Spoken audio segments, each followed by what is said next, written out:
hip hop, hip hop, hip hop, hip Bars is back. hip hop, Sam hip Ant. hop, Oh God. hop, What's hip up with you? hop. I done watched them niggas do interview after interview. They not culture vultures, the culture something they been into. So if you never gave them a view, I recommend you do. Cause when they question Now, sparking conversation from you splitting with Avad was a conversation you had with Royce. And then from there, you see Royce saying that you and Eminem pieced it up. Is that true? And then how'd that happen? Yeah, and see, that's why this is a great moment in time too. Like, it's not just about Vlad; it's about people coming together. You know what I mean? In the past, me and Royce had, traded barbs, and it was all this, nonsense that kind of was fueled by Vlad.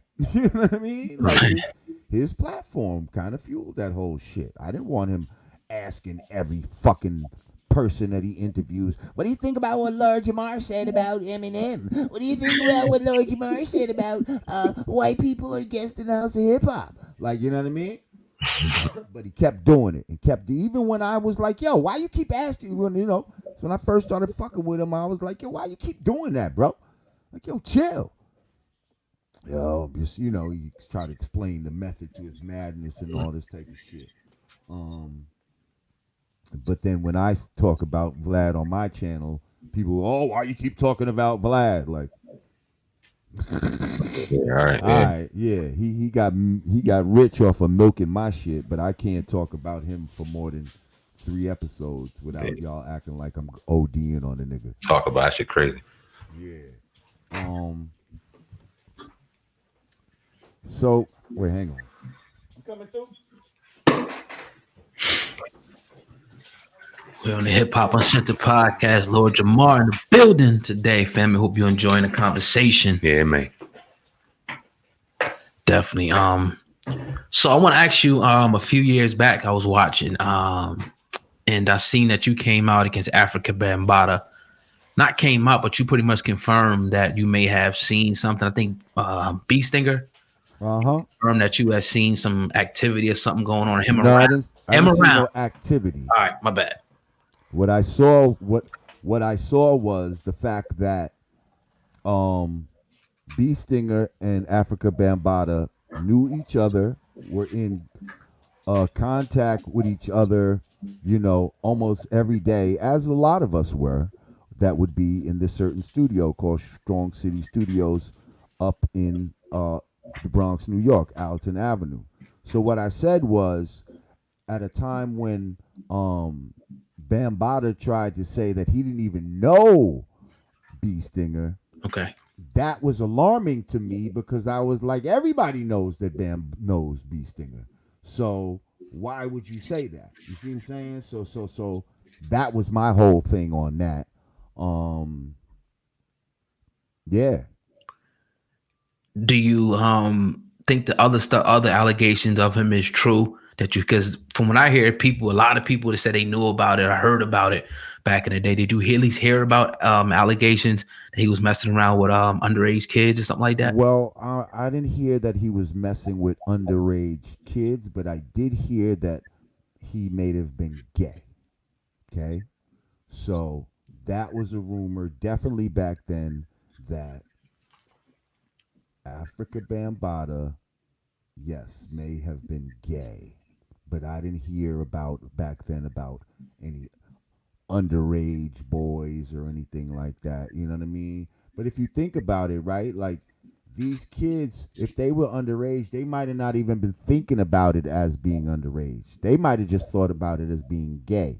You see what I'm saying? Like Bam got us doing some gay shit, but they wasn't even realizing that it was like pedophile gay shit. You see what I'm saying?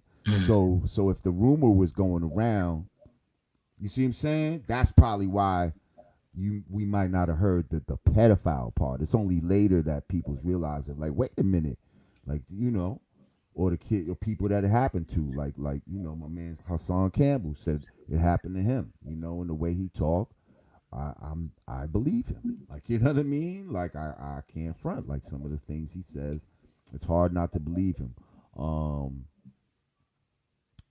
but they were young. You know what I mean? So you don't even know really. You might not even know the term yo, Bam's a pedophile. Right. You would just be like, yo, Bam's a fag or Bam's gay, you know. And I say fag because that's just a slang that somebody would say or whatever. Do you, bro? Yeah, but you know how niggas is all sensitive on the internet. Every little thing you say, oh, what Jamar said. Don't be on our platform then. Yeah, It's uncensored, probably good, man. So yeah, that's what I heard. That's what I heard. You're seeing a lot. Keeping it real. You're seeing a lot more conversation going on, a lot more public conversation going on with child pedophilia and stars and politics, mixing the two. How deep do you think that goes? That rabbit hole goes? I think it goes pretty deep. I think that shit is real. I think these motherfuckers is freaks out here.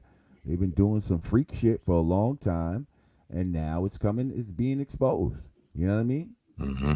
Y'all motherfuckers was looking at Corey Feldman and shit like this nigga was crazy and all this type of shit, and now, maybe there was something to what the fuck this motherfucker was saying. Yeah. Now back, I think it was 2013.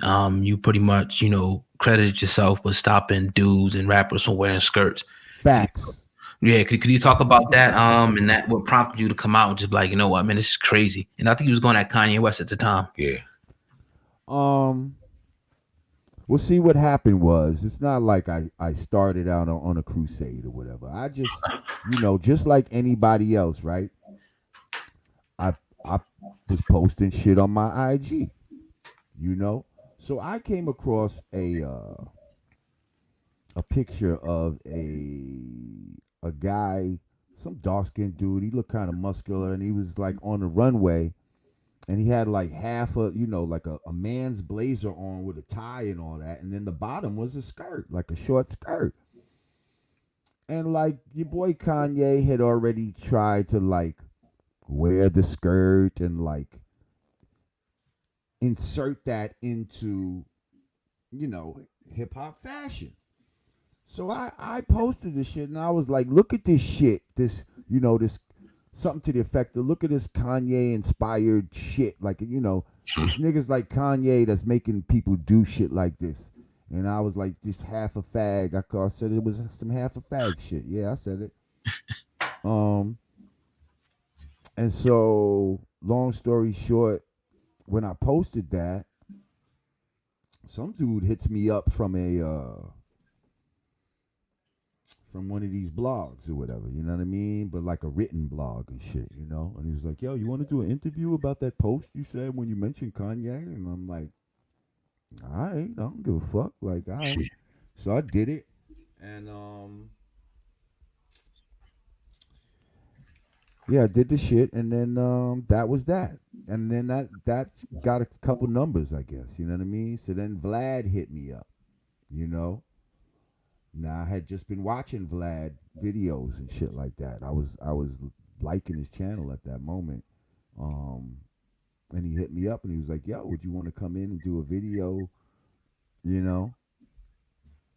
interview about that joint? And I was like, yeah, sure. You know what I mean? Let's do it. Like, I like it. I like what you're doing anyway. And I had met him one time before overseas or whatever. So I went and did it. Boom, this shit did mad numbers, like, And I was like, wow, okay, that's kind of crazy. Let me see if we can capitalize off of this a little bit. And I made a joint called "Lift Up Your Skirt" real quick. A song called "Lift Up Your Skirt" and just threw it on like SoundCloud or some shit like that and shit. And that shit did some, a little bit of numbers. And like, basically the weekend after I released that, like that weekend, like Kanye made an announcement or some shit and was like, told Getty Images to take down all the images of him wearing the skirt. Wow. Without saying, yo, Lord Jamar, da da da da da. He just requested, and they had been up there for months. They had been up there already for months.